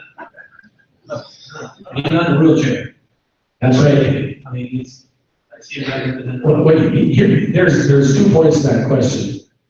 The first point is that he's never going to reach that point ever in our program. Number one from here. But when we came, there were people like that. And so then you have to pick and choose your battles. And that's where you look at your experience rating systems by your insurance company. At that time, every claim that was filed by an employee stayed on your experience rate calculation for 5 years. Okay, we've been since reduced to 3. What, do you know what yours is here? Yeah, it should be like, So for public employers, it's 5 years also here in Wyoming. So they're on for 5 years, if that's your claim. So if we came into the program and we had somebody that was already on disability benefits for 7 years, hadn't come back to work or was still collecting a check, we said, we're not gonna waste your time on you because it doesn't affect us anymore. We're not gonna pay any more money in premiums because that guy's not back to work. So we had to figure out who those people were, but if you were 3 years of that 5-year cycle, Jennifer got it back to work, they were back to work before they reached that 5-year cycle, yeah. When you were talking about the drugs and that, do you have random testing? We have, through our workforce safety program that we have to participate in, the minimum that we have to have counties do is suspicion, reasonable suspicion. But we've been trying to increase that to random testing. Now, the only people that have to be tested, I'm sure it's the same here, is your DOT people, your road department guys with a Class A license. They have to be mandatory tested. Our counties are getting better. There are no mandates from us. And basically, because that's a cost driver, and for us to come in and tell a county that they have to random test could be a significant cost to that county. We probably have maybe a third of our counties that do random testing county-wide. And I'd say that's about the max of that, but it's starting to increase. We're really pushing, number one, pre-employment testing. And what we've gone through in the last several years with the oil boom, we had everybody in the world coming to North Dakota working. And they would go to these oil companies and they would get turned down in their pre-employment testing. Well, they came from Louisiana, they're not gonna turn around and go home. And the road department just lost 3 drivers to the oil field because they could triple their salary. And now these people come to the county and apply for a job and no pre-employment testing. We had one county out in the western part of the state in Watford City, McKenzie County, and they hired a lady on site because she had a Class A license. Right then and there, they needed her. The first day on the job, which was the next morning at 9 o'clock, she rolled a belly dump truck. Tipped it over at 9 o'clock in the morning. That county had no post-accident testing policy either.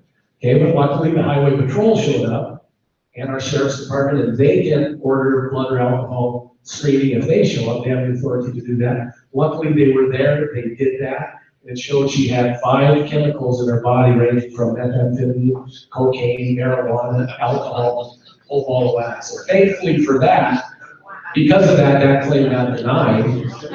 But if there was no post-accident testing on that, we would have paid, well, she would have been one of those people that would have milked that for as long as she could. Yeah, and so that it's a good question. It's really still a difficult part of our program is to increase the drug and alcohol testing. I believe Wyoming, for us to get discounts on our safety program, we have to have a drug and alcohol policy. Is that correct, Jim? We do have to have a substance abuse policy, and then we do have a separate drug and alcohol discount. I'm the one who actually runs that discount program. We do 100% pre-employment testing here in Wyoming, which I think complicates things for people wanting to apply for the discount, especially the state, because there's just not enough money to test everyone for pre-employment testing. For random testing, we do 20% on average the amount of employees that you have per year. So if you have 100 employees working for the county, 20% have to be random tested to be eligible for the discounts. Reasonable suspicion testing as well as post-accident testing. There's no set amount for that. We leave it up to the employer to determine the percentage that we want to test each year. And we try to focus on that pre-employment, keeping them from getting into the workplace to begin with. And if we can avoid that, and he's right, the cost is the main thing, but those counties that have implemented pre-employment testing, and that has paid big dividends for them. I had one this past fall as well. Our risk manager called and said, well, we did our first pre-employment drug screening. We're getting ready for the next summer's help. in our road department, we had 5 people hired, part-time people hired, went in for their drug and alcohol screening, and she said 3 of them failed for marijuana. And she goes, and I really don't know how to tell our road supervisor, but one of the 3 was his 18-year-old son. I said, how would you like to hold your son with that? That was the first time we figured that out. So, My last question here is, Wyoming has a early return to work program. All the forms already filled out, but one of the ones you had mentioned that if you accompany the injured employee to the doctor, is there forms that you fill out giving the employer permission from the employee because of the HIPAA information? we, because HIPAA does not qualify under workforce safety insurance injuries, workplace injuries, HIPAA does not come into play. So as the employer, the minute they sign the claim form, they're also signing off that they're releasing all their medical records and any information or attendance to medical appointments to the employer, of which we are considered because we're managing the group. So Jennifer, if we have that problem employee and she's not getting the communication between the doctor and the patient, she can go right into the room with the patient and the doctor. That's amazing how stories change then too. Or she can set up separate appointments with the doctor. We'll pay a $75 doctor appointment fee because they won't see you for nothing. And so we'll meet with the doctor that way too. But because HIPAA doesn't fall under the workers' comp law, we don't have to worry about that. And it's a big benefit to be able to do that. We do have a statute here in Wyoming. I can't remember the statute off the top of my head, but it's in one of our presentations that we give during risk management analysis. But it does allow you access to those medical records as long as it's pertaining to the work-related injury. So your best bet to get those is just to call your claims analyst, and they can get those for you, whoever deals with your injuries for the county. Let's take one more and then we'll do the other presentation, then have questions or time for questions. Yeah, Mike, Jay Fulkerson, Park County. 2 questions, sorry Rob, one guy. Why is it all in or all out? Why do you need all the counties to go? Why couldn't one county step away if they wanted to?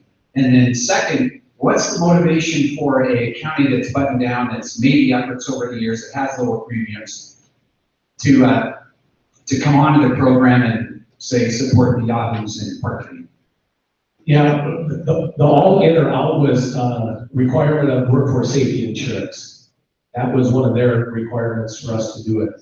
And they said too, we couldn't do this unless all 53 locations did that. So that wasn't our provision, that came from our insurance company.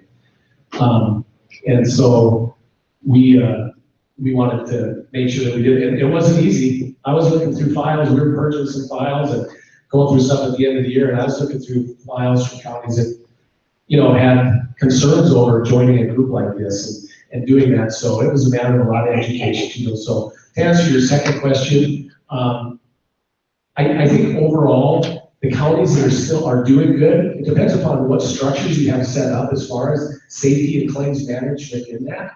But I think those counties found that, okay, we can continue to do what we're gonna do, but we're gonna get even more assistance to do it. So we shouldn't get worse, and maybe we can even get better. So now those counties like the fact that they have a safety and claims professional at their service, and that might have freed up some stuff within your own county to reallocate some people to some other things. So now somebody who's really not a safety guy or some human resource person, if you did have one, a lot of our counties don't even have human resource people. And so now if a human resource person was doing it, now they can concentrate on human resource stuff. And for the cost it's really gonna cost you in the long run, you've got 2 professionals that are gonna be there for you day and night to help. And those counties that were in those positions, that was part of the thing we talked to them about. They like that concept. And virtually all those counties we've made better too as a result of that, because those counties are the easy counties, because they already understand the philosophy of our whole program. And we didn't hardly have to work with them. It was our job to go out and work with the counties that didn't do so well. So sometimes it's allocation and knowing the service that they're going to have access to for the minimal cost that it might cost them in the long run.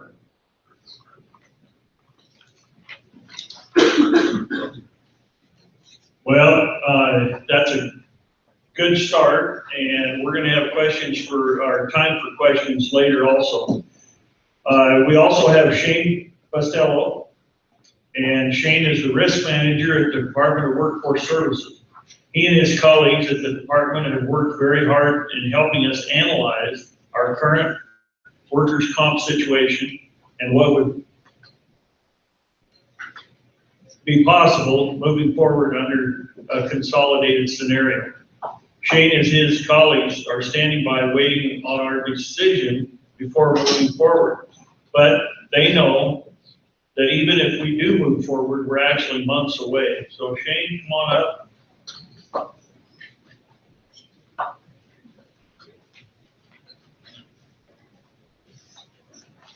Thanks for having me.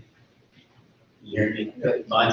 I gotta get closer to it, okay? I can hear myself now. Thank you for having me. I appreciate your guys' time here. The way I got involved with this was our deputy director approached me back in December of last year saying that there was a legislation bill that they expected to pass that involved allowing the counties to consolidate if they decided. And he told me that it was gonna be my baby. So, since I don't even have children of my own, I didn't know what that meant until about March. That's what my, exactly. So I met with Pete and my administrators in March, and what they wanted me to do was just do an analysis on what advantages and disadvantages would be to the counties if you guys consolidated or just stayed with the current individual plan. So I have a handout that should be in your packet there. It's about 4 pages long. I just decided to lay everything out there for you. I sent Pete my Excel sheets about a month ago that had all of this information on there, and it just gave him a headache. And I have a feeling all of this is probably just gonna give you a headache as well, but I'm hoping to at least address or answer your questions for you today on it.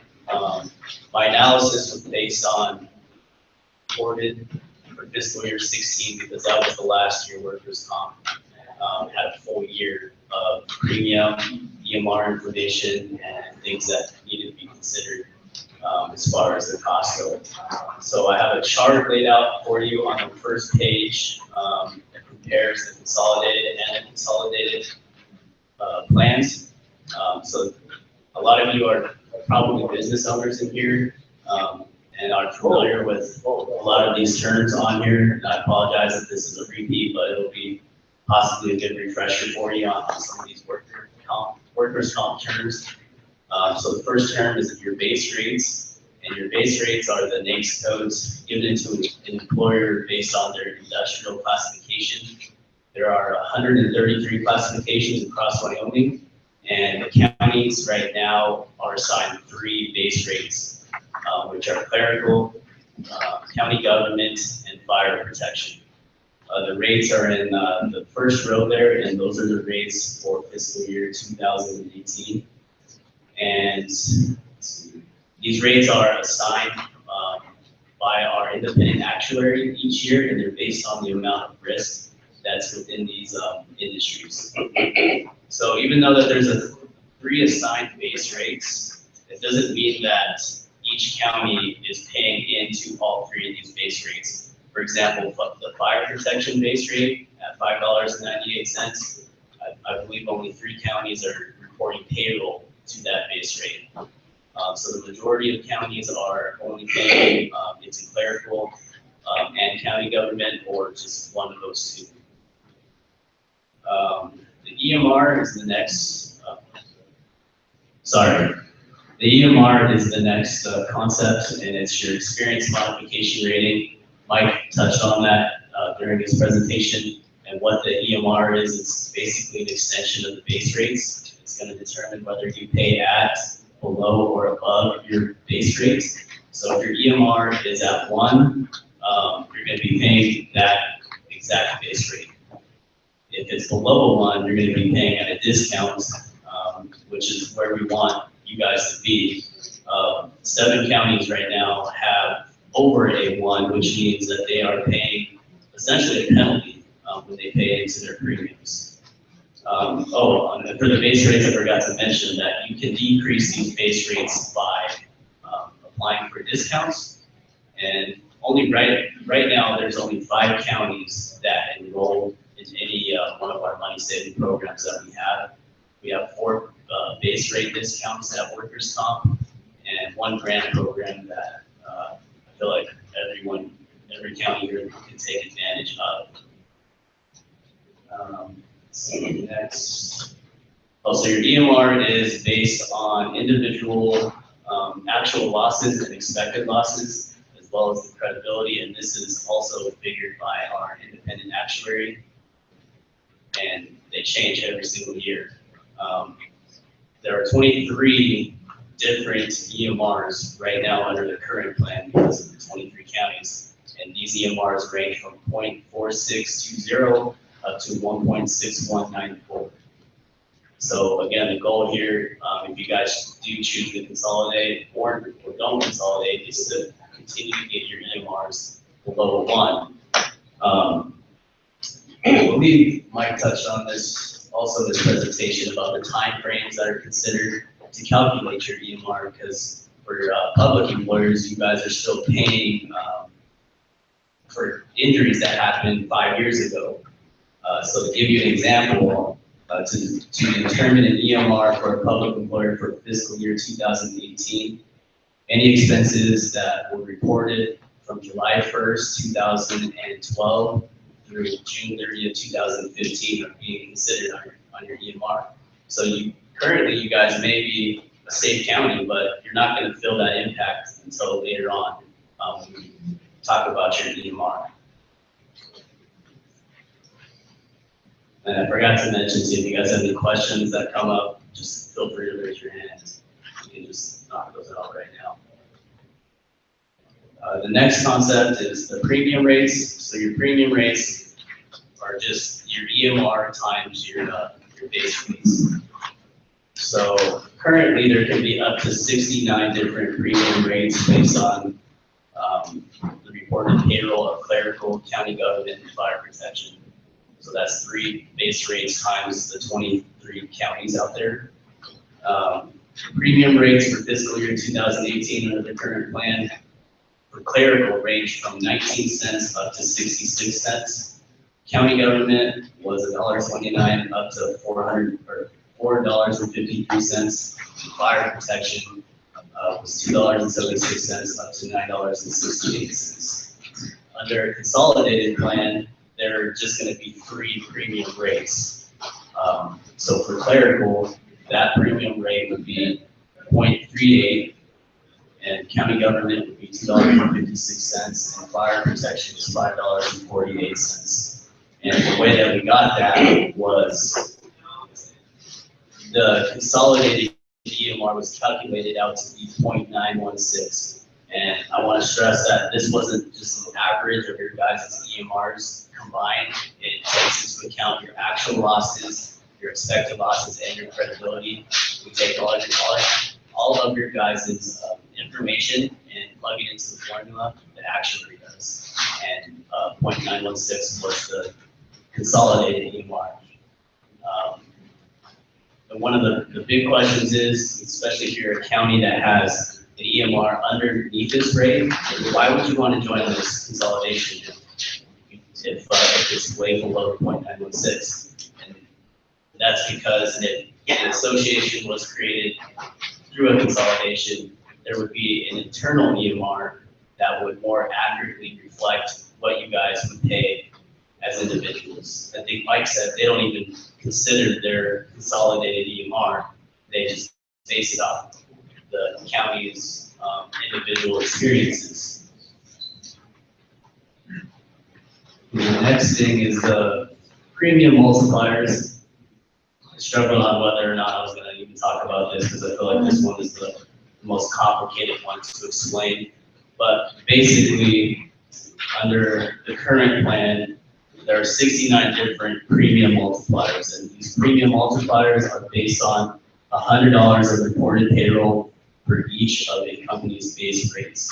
So for example, if you're reporting say $50,000 into a clerical base rate per month, the premium rate would be $190 because you take that $50,000 divided by 100, and then you multiply it by the base rate, which is 38 cents. Have I lost you guys? I know there's a lot of moving parts to this, so I'm available for questions after this, or you can even call into the risk management department at Workers' Comp, and I'd be glad to spend some individual time with you on this.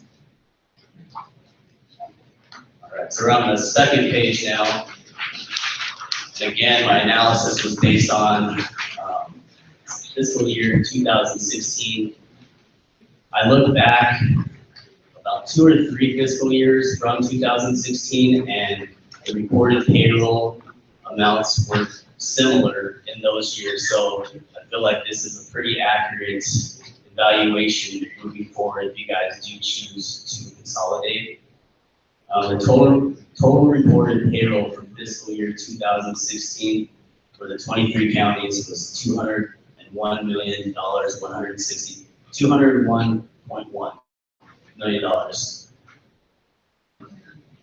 To make things more simple, I tried, at least in my mind, I divided the 23 counties up into 3 separate tiers, depending on the amount of payroll they reported each fiscal year. And I did this because it shows the impact on the savings or the losses based on the amount of payroll that's reported by these counties. So tier 1 would be any counties that reported $10 million and above, and we have 7 counties here in Wyoming, which are Campbell, Fremont, Laramie, Natrona, Sublette, Sweetwater, and Teton. The total payroll amount for these counties for fiscal year 16 was $127.2 million. 2 of these counties were currently enrolled in discounts, and 2 of these counties have EMRs lower than the consolidated EMR of 0.916. The payroll for tier 1 counties stayed consistent going forward. They will have the strongest influence on the consolidated plan, saving or losing money when comparing projected premiums to the current unconsolidated plan. Tier 2 counties, there are 7 of them, and these counties reported between $5 and $10 million in payroll each fiscal year. These are Albany, Carbon, Converse, Lincoln, Park, Sheridan, and Uinta. Their total payroll for fiscal year 16 was $48.6 million. And 2 of these counties were also enrolled in discounts. 6 of these counties had EMRs below the consolidated EMR of 0.916. We're on the 3rd page now. Payroll for tier 2 counties stay consistent. They will also have a strong influence on the consolidated plan, saving or losing money when comparing it to the current plan. The last tier are the tiers that report $5 million and less in payroll each fiscal year. And there are 9 counties: Bighorn, Crook, Goshen, Hot Springs, Johnson, Niobrara, Platte, Washakie, and Weston. Washington. Wow, I should have known that. Wow. I apologize for that. Especially knowing that you know the Washakie's lunch center. Place where all the students eat. I mean, I ate there how many years? I'm sorry. It's embarrassing.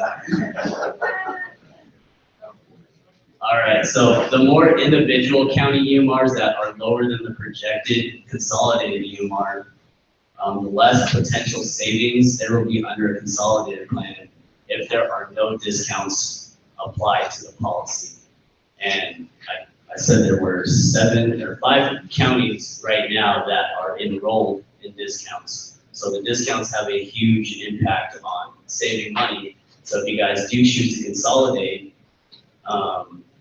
that was part of my recommendation, is to at least have the 10% safety discount in place by the time you guys decide to consolidate. And when I did the numbers on this, you guys would save if the payroll was similar if the payroll was similar to fiscal year 16 for 2018, it would save close to $300,000 just right off the bat. And if you guys do choose to consolidate, my administrators want to make it as easy as possible for you guys to enroll in this discount. And I don't know the exact reasons why, as to why some of those counties aren't enrolled in the safety discount. But like I said, I can meet with my resources in OSHA as well as my administrators and at least have a health and safety program out there that meets the minimum requirements to get you guys eligible for this 10% discount if you guys do choose to consolidate.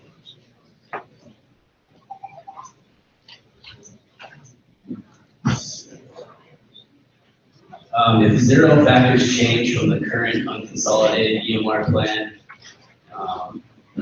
and counties will individually pay premium that will total approximately $4.2 million for fiscal year 2018. Total premiums for the 12 counties with EMRs below 0.916 are approximately $3 million, and total premiums for the 11 counties with EMRs above 0.916 are approximately $2.8 million. If a consolidated plan was put in place and payroll was reported similar to fiscal year 16, counties would collectively pay approximately $4.4 million in premium for fiscal year 2018. So you can see that there's a $153,000 difference right there. If you're comparing the current plan to a consolidated plan without having any discounts. So you can see the impact of at least having that safety discount when you guys roll this out, if that's what you guys choose.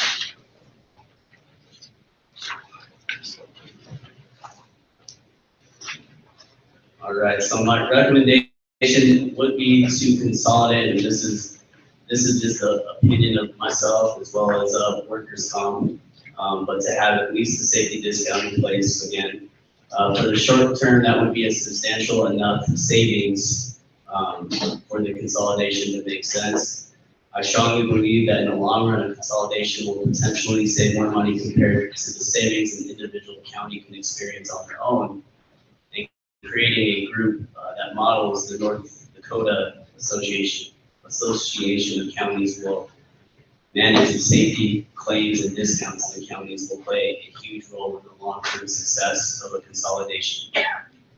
Other factors that can contribute to savings would be to enroll in more discounts eventually once we get this set up and have a few years under our belts just to see how things are moving along with the safety discount. And then also, you guys would have the power to control these base rates that I went over on the first page because you guys are the only ones assigned to these base rates. So depending on your experiences as a association collectively, the independent actuary will base your base rates based on your experiences. So if you guys embrace a safer culture and better claims management in the future, that can contribute to more cost savings. And that's it. You guys have any questions?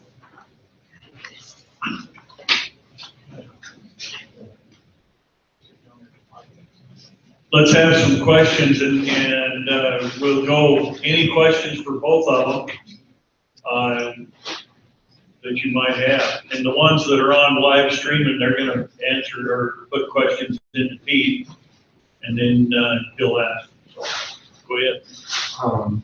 The question is for Shane. I'm looking at the last bullet point just before your recommendation. If the consolidated plan was enrolled 10%, and we could say $300,000, but it appears by looking at this, the individual counties that don't participate, they can already do that. And it would seem that in the short run, there's no reason for us to consolidate to save $300,000 when the counties that are not participating right now they could start their own safety program and save that money. So if they chose to do that individually, there would be no reason to consolidate. And the second part of the question is, I'm looking at the North Dakota program here and all the potential savings on all the things that North Dakota has done. But why can't the state of Wyoming or Workforce Services, why aren't they doing all those same services right now versus us starting a brand new program and embarking on that program? So to answer your first question, you guys can certainly have your own safety, health and safety policy that would make you eligible for our discount. That was one thing that I noticed right off the bat when I did the analysis was, only 5 counties were taking advantage of the discounts, and of those 5, I think only 2 were in the safety discount. So you can certainly do that as an individual county. I'm not sure how much money that would save compared to being consolidated, but I mean, you can definitely do that. And as far as implementing all the things North Dakota does and the workers' comp side of things, I totally agree with you. I met Mike on Wednesday and learned a little bit about it then, and I thought they had great ideas as far as their claims management side of things that could be done here at Wyoming Workers' Comp that employers would benefit from cost-wise.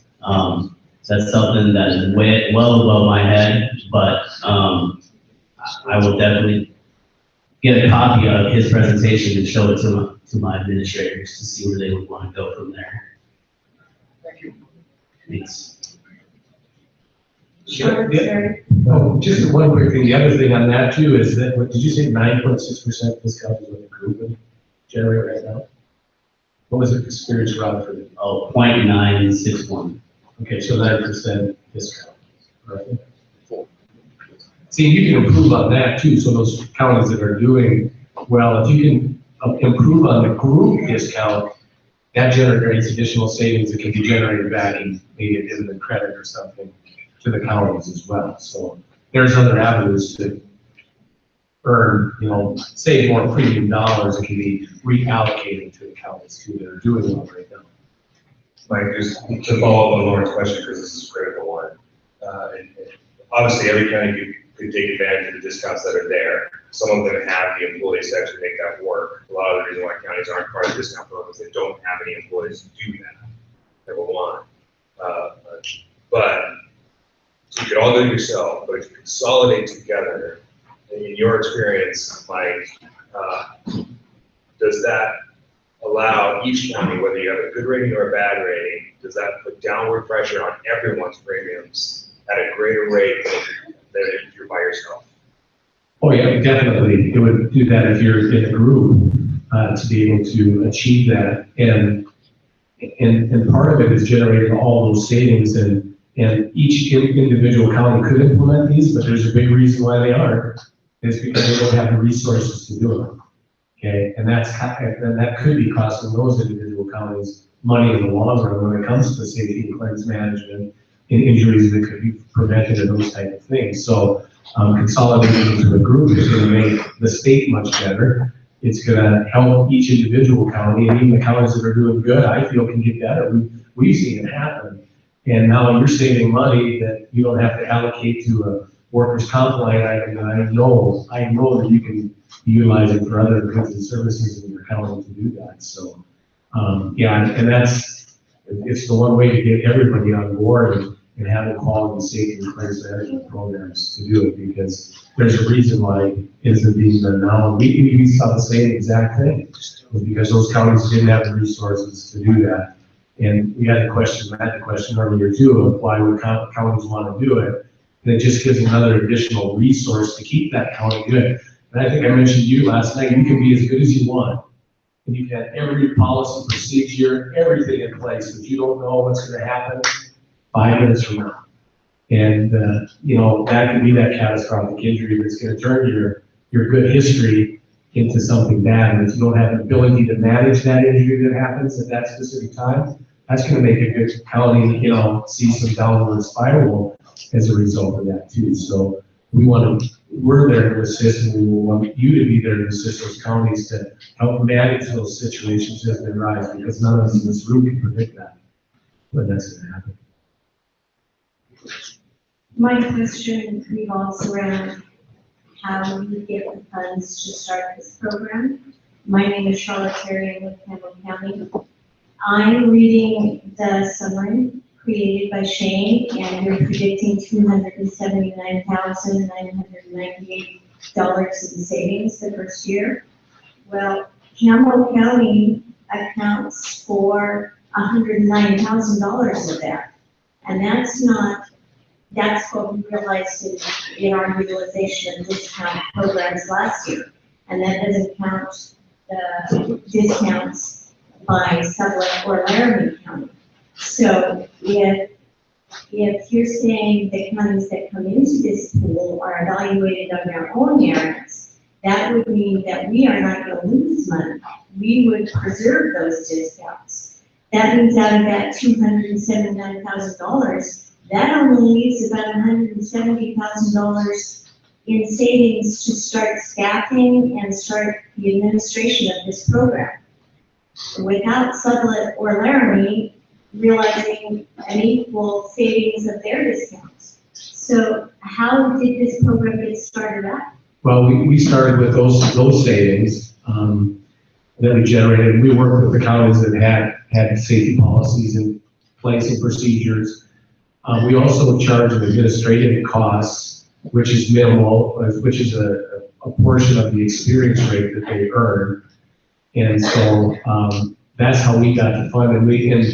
And the program was funded initially to get all of the claims under control. And then our safety program, of course, too. So, I mean, you have to be creative. There's a lot of different things you can do, and it is working with those counties that might be, putting a bigger portion of the savings or generating a bigger portion of the savings, working out something with those counties to make this viable for them. And I don't know what the criteria is, if everybody has to be in, if it's all or none, or those type of things too. But, you have to look at the big picture beyond that too, of the goods and services you're going to receive from this program. And there's going to be some give and take. I mean, some of our counties did give up a little bit to begin with, but we've generated even better savings for those counties too. So, I mean, you have to look at the long run, hopefully, to be able to see the benefit of joining when you're already probably doing good today. I understand the long run savings, but my question still is, did you assess a charge on each county to start the program up? Yeah, we increased, we had an assessment charge on their experience rate. So it wasn't like we assessed an amount on the base premium we paid. So those good counties that had a good experience rate discount, actually their discount was reduced by a percentage. But the counties that had a surcharge meant that their surcharge was increased.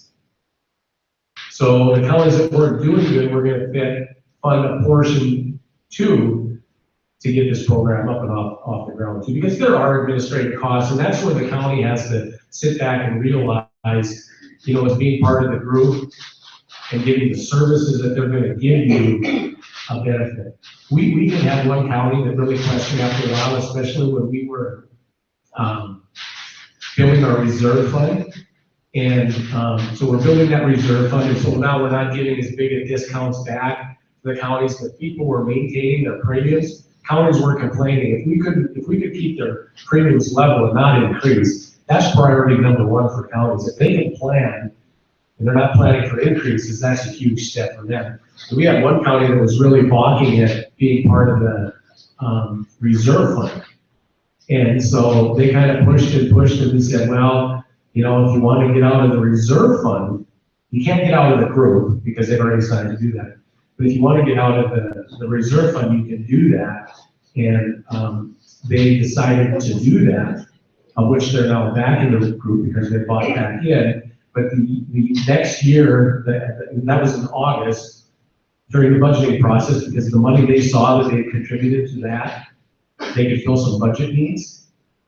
And that next spring, they had a debt claim that cost about $500,000 because there was a commissioner adamant that said, we're a good county, nothing's gonna happen to us. Look at our experience, look at our history. Less than 6 months later, they had a death claim. And that turned things around. And now they were able to participate in our reserve fund program, which we could help buffer their experience rate that ended up costing them probably 3 times more in experience rate change than it would have been for us to assist them in that, which they since bought back. It was, for us, it was the best thing that could have happened when we talked about a reserve fund being built. But to their detriment, a really good county, very aggressive in claims management in safety before they were in the group, had that happen to them. And so, yeah, it's just a matter of buying into the concept of the program and figuring out what that benefit really is going to be to you sooner than later, I guess, yeah. And it's tougher for a county that's doing good. I totally agree with that, yeah. But you have to look that you got a safety and claims professional at your, and I don't know what the makeup is within your own county to do that too, but not many counties in North Dakota, virtually zero, I should say, ever had anybody that had a safety or claims background. You know, you have two, yeah, good for you. That's excellent, yeah. We know where to start with developing the program. My name is Mark Christensen. I'm from Campbell County too. And so the reason Campbell County is so concerned about this is we have like every discount possible. And we were going through budget this last year, and part of the reason we're ahead this year with our declining revenues is because we have implemented all these programs which have reduced our employment costs substantially. We're also ahead a bunch of money because we paid less in payroll taxes because we have started shifting some of that to HSA expenses and to other things. And so I'm going to recognize Charlotte and Susan because we're being very proactive now. Just those two things, we reduced $300,000 per year by doing that. And so our concern, what I'm trying to figure out, as you said, you can only drop it so much even with all of the incentives. So how can we at this point get that rate any lower? Is it because this special county rate is going to be allowed to go lower than the rest of them? Or how exactly can that rate get any better for us without? I don't see any way for it to get better for us. You said it's like Campbell County is more gain than this from anyone because you guys pay all this in salary, and I agree with that. The reason we pay all that in salary is because we got 600 employees. And so, you know, I would go out on a limb and say we probably have a third of all of the employees in the room.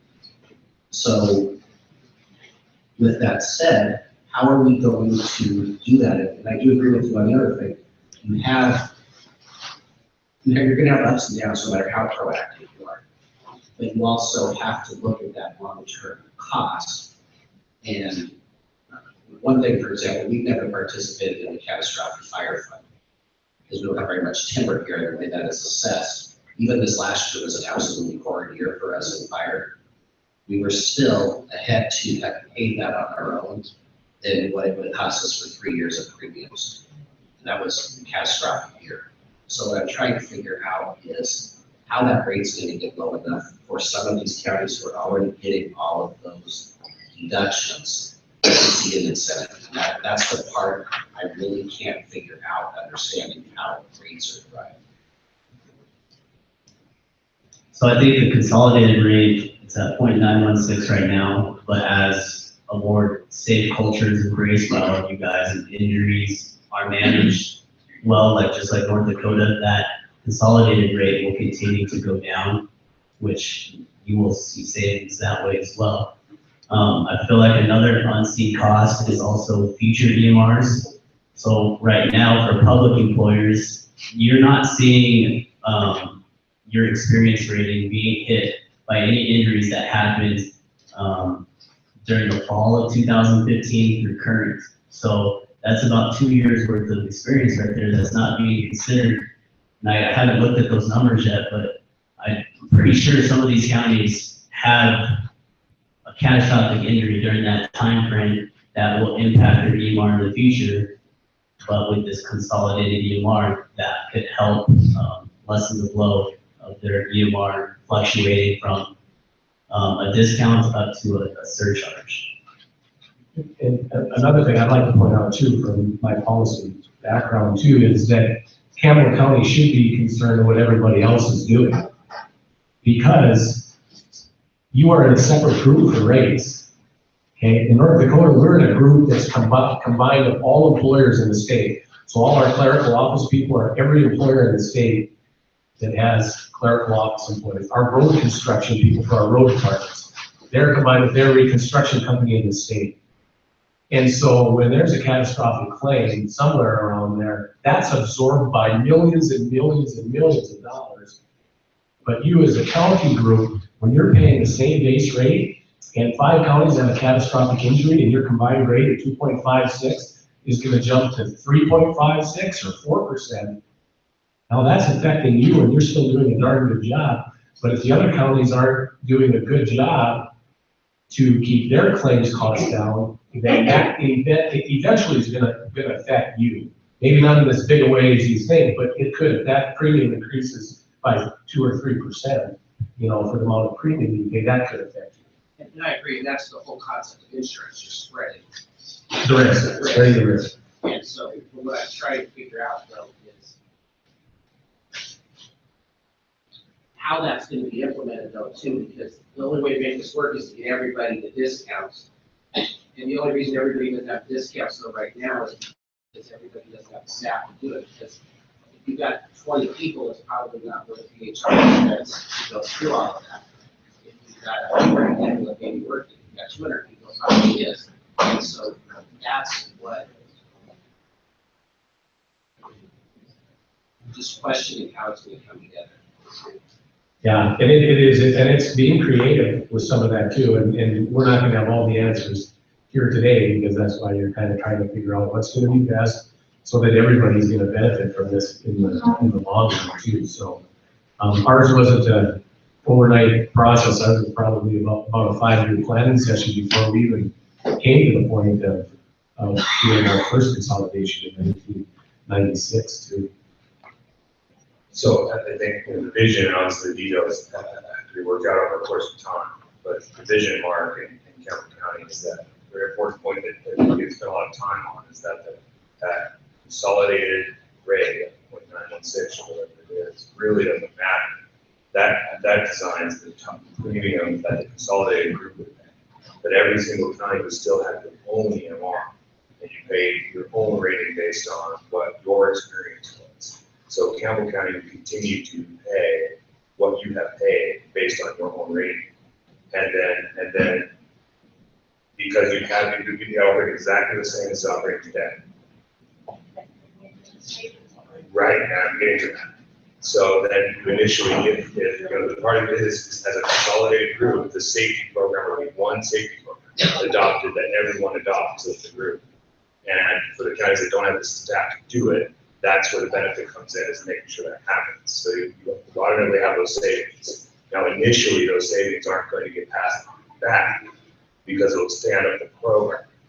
So that's why there's a point that might be covered on this slide that said, be patient before the savings kicks in, and then you start to drop it even further. Then you start having savings above and beyond the administration.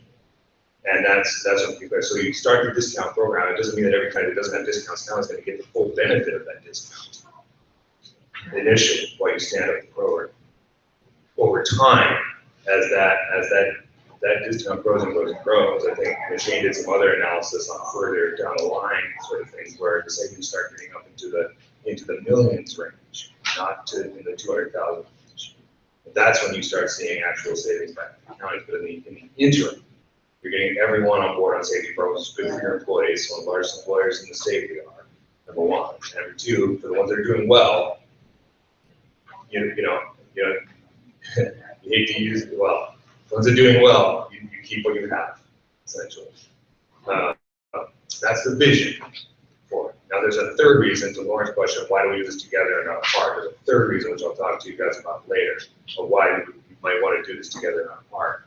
And that has to do with just taking a look at between what a county association offers in our state as opposed to what a county association offers in North Dakota and some other states.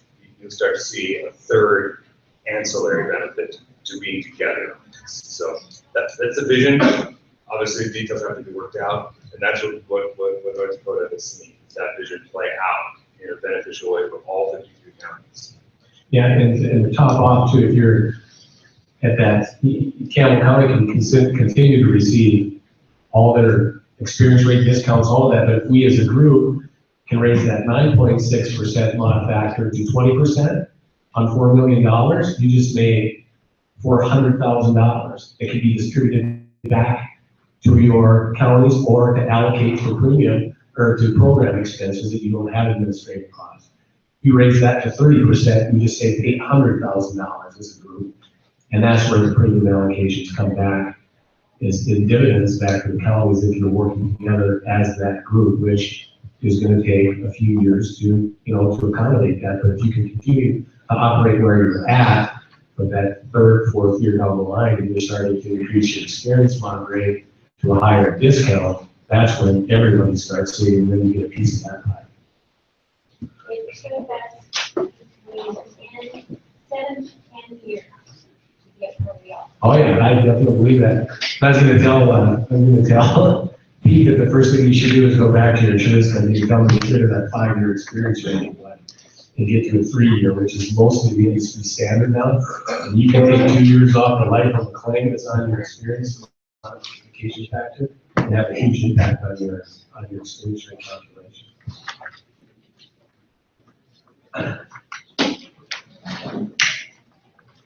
Well, let's, we'll end this now. These guys are gonna be, in our Energy and Land Use Committee this afternoon. For further discussions from anybody here today,